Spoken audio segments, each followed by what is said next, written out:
বন্ধুরা, আজকে আমি একটা নতুন রেসিপি নিয়ে চলে এসেছি। মুসুরির ডাল ভিজিয়ে রেখেছিলাম, দেখুন ভিজে গেছে। মুসুর ডাল দিয়ে আর ডিম দিয়ে অমলেট করব। অমলেট করে ঝোল বানাবো। মুসুর ডালগুলো আমি পেস্ট করে নেব। কিছুটা আদা দিয়ে দেব, কিছুটা কাঁচা লঙ্কা,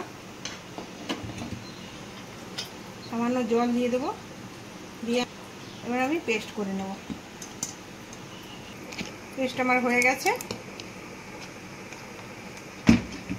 এবার নামিয়ে নিচ্ছি।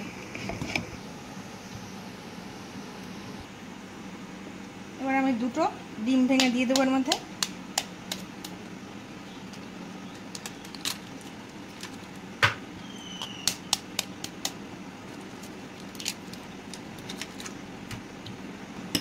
সামান্য নুন দিয়ে দেবো,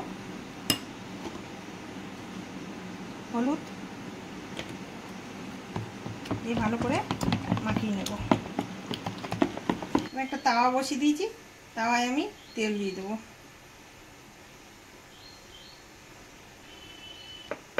এবার ডাল আর ডিম গোলাটা আমি দিয়ে দেবো।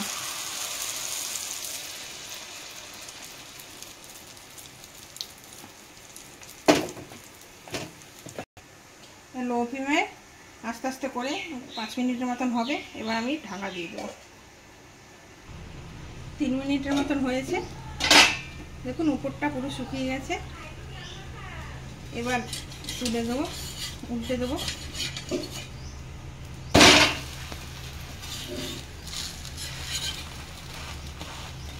এই পাশটাও 2-3 মিনিটের মতন হবে, ঢাকা দিয়ে দেবো।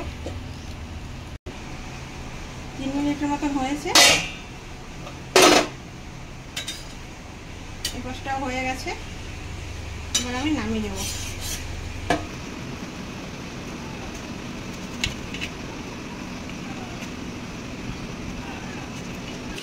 আমি এভাবে পিস পিস করে নিয়েছি।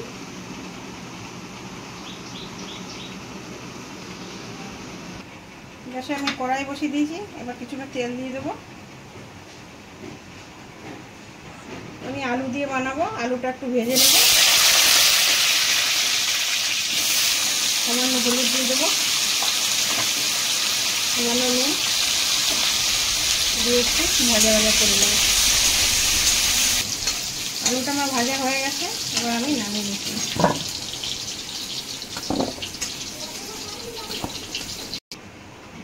আলু ভাজার তেলেই আমি জিরে দিয়ে দেবো, তেজপাতা, পেঁয়াজ কুচি,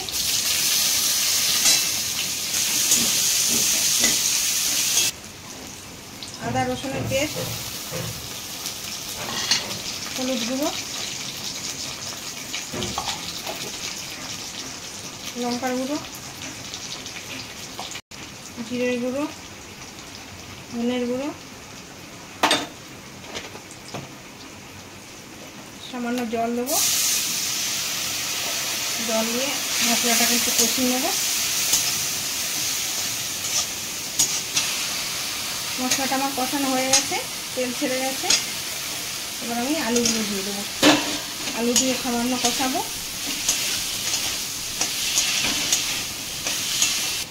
আলুটা কষানো হয়ে গেছে, এবার আমি জল দিয়ে দেবো।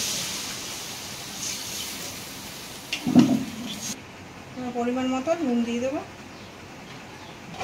দিয়ে ঢাকা দিয়ে দেবো। জলটা ফুটে গেছে, এবার আমলেটগুলো আমি দিয়ে দেবো।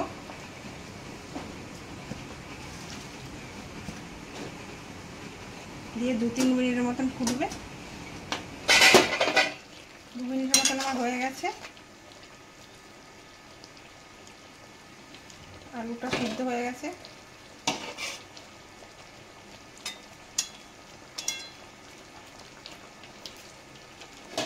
এবার আমার সামান্য গরম মশলা দিয়ে দেবো, ধনে পাতা,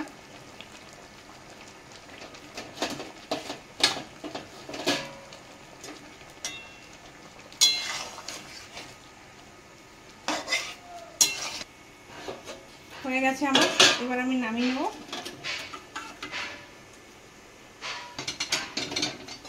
মুসুর ডাল আর ডিমের অমলেট আমার পুরোপুরি রেডি। এইভাবে বানিয়ে খাবেন, খুবই ভালো লাগবে। খুব ভালো একটা রেসিপি। ভিডিওটা যদি ভালো লাগে লাইক শেয়ার কমেন্ট করবেন। ধন্যবাদ।